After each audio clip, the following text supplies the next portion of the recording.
Hai semua, Assalamualaikum. Bersama dengan cikgu pada kali ini untuk matematik tingkatan 4, bab 3 penakkulan logik. Dan dalam video kali ini kita akan lihat satu standard pembelajaran iaitu kita akan menentukan dan menjustifikasikan kekuatan suatu hujah induktif dan seterusnya menentukan sama ada hujah yang kuat itu meyakinkan.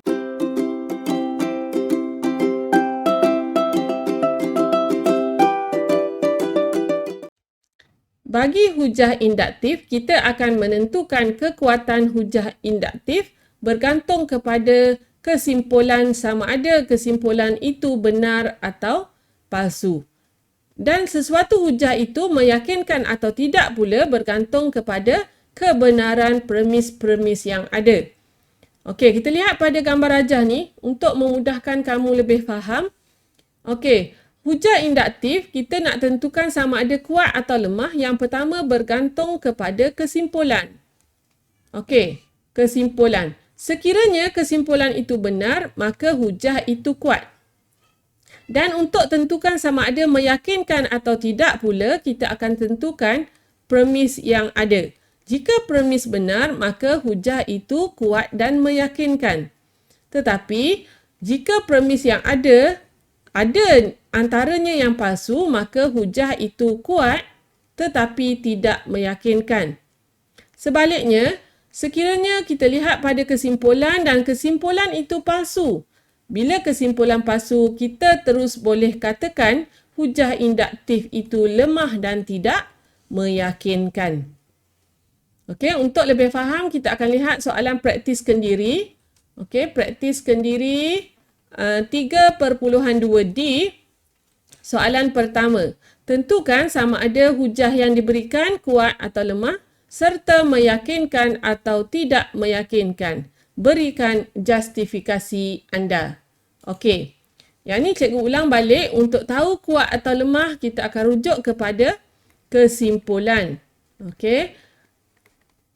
Dan seterusnya, nak tahu meyakinkan atau tidak meyakinkan, kita akan rujuk kepada premis. Okey, soalan pertama. Kita lihat premis 1.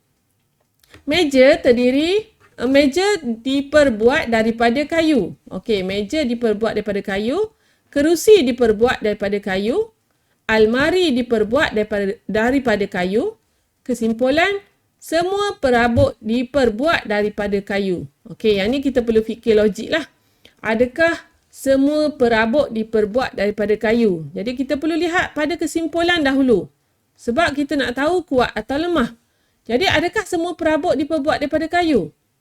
Tidak semua perabot diperbuat daripada kayu. Jadi sekarang kita boleh katakan bahawa hujah ini lemah dan tidak meyakinkan kerana kesimpulan mungkin palsu. Okey. Nombor 2. Premis 1. K kuasa 5 kuasa 2 sama dengan K kuasa 10. Premis 2. K kuasa 8 kuasa 2 sama dengan K kuasa 16. Kesimpulan, K kuasa M kuasa N sama dengan K kuasa MN. Okey, yang ni hukum indeks ya.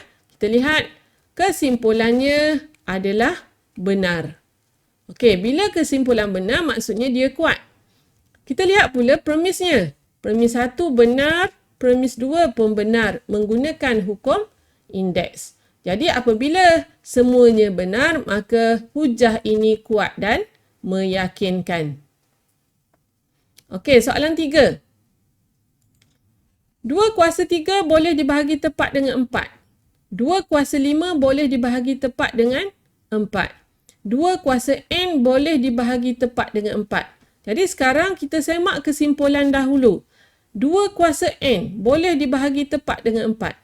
Kita cuba cari satu nilai N yang menjadikan 2 kuasa N tidak boleh dibahagi tepat dengan 4. Yang paling mudah, katakan cikgu pilih N sama dengan sifar. Jadi 2 kuasa sifar nilai dia ialah 1. Jadi adakah 1 boleh dibahagi tepat dengan 4? Okey. 1 tidak boleh dibahagi tepat dengan 4, maka hujah ini lemah dan tidak meyakinkan kerana kesimpulan mungkin palsu. Bila kesimpulan palsu, kita tak perlu dah tengok pada premis 1 atau premis 2. Sebab apa? Bila kesimpulan palsu, terus kita boleh katakan hujah itu lemah dan tidak meyakinkan. Okey, boleh faham? Seterusnya, soalan 4. 2 darab 5 sama dengan 10. 4 darab 5 sama dengan 20. 6 darab 5 sama dengan 30. Okey, hasil darab gandaan 2 dan 5 berakhir dengan digit sifar. Okey, ni adalah gandaan 2. Jadi kita cubalah 8 darab 5, 40. Okey, jadi kita boleh buat kesimpulan hasil darab gandaan 2 dengan 5 akan berakhir dengan digit sifar. Jadi yang ni, kesimpulan adalah benar. Jadi kita lihat premis. Premis 1 benar, premis 2 benar, premis 3 benar. Jadi bila kesimpulan benar, kita semak premis pun semua benar, maka hujah ini kuat dan meyakinkan. Okey, soalan 5. 24 ialah gandaan 6. 36 ialah gandaan 6. 40 ialah gandaan 6. Semua gandaan 6 ialah nombor genap. Okey, gandaan 6 ni maksudnya sifar 6 lah. 6, 12, 18, okey, 24, 30. Kita lihat di sini, gandaan 6 semuanya nombor genap. Maksudnya kesimpulannya benar. Bila benar maksudnya kuat. Okey, kita lihat pula untuk premis. Untuk kita nyatakan dia meyakinkan atau tidak, 24 ialah gandaan 6. 36 ialah gandaan 6. Betul? 40 ialah gandaan 6. Okey, yang ni palsu. Okey, ada satu premis yang palsu. Bila ada satu premis yang palsu, maka kesimpulannya kita boleh kata hujah ini kuat. Okey, sebab kesimpulan benar. Tetapi tidak meyakinkan kerana premis palsu. Okey, premis 3 palsu. Jadi hujah itu kuat tetapi tidak meyakinkan. Okey, dan soalan 6. Terlihat premis 1. Tikus mempunyai 4 kaki. Kucing mempunyai 4 kaki. Kuda mempunyai 4 kaki. Kesimpulan, semua haiwan mempunyai 4 kaki. Adakah semua haiwan mempunyai 4 kaki? Ada yang ada 2 kaki. Okey, jadi bila kesimpulan ini palsu, automatik kita boleh katakan hujah ini lemah dan tidak meyakinkan kerana kesimpulan palsu. Okey, bila kesimpulan palsu, terus kita boleh buat kesimpulan hujah itu lemah dan tidak meyakinkan. Jadi cikgu harap kamu boleh menentukan kekuatan hujah induktif di mana sekiranya kesimpulan benar, kita boleh semak pula untuk premis. Sama ada kalau premis benar, kesimpulan benar, hujah itu kuat dan meyakinkan. Tetapi sekiranya kesimpulan benar, premisnya palsu, hujah itu kuat dan tidak meyakinkan.